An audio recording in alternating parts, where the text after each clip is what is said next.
Princess Aliyah and Miguel Vergara pasok sa bahay ni Kuya.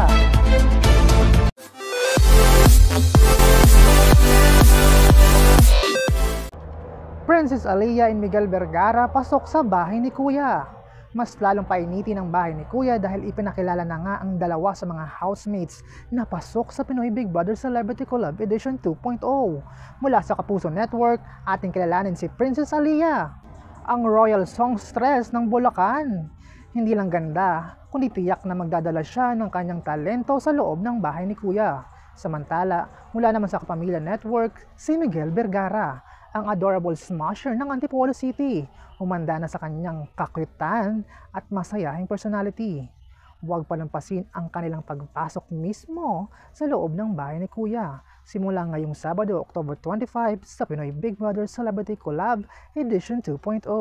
Ikaw, sino so far ang nagustuhan mong housemates? I-comment mo na! For more videos, just don't forget to like, share, and comment, and don't forget to subscribe!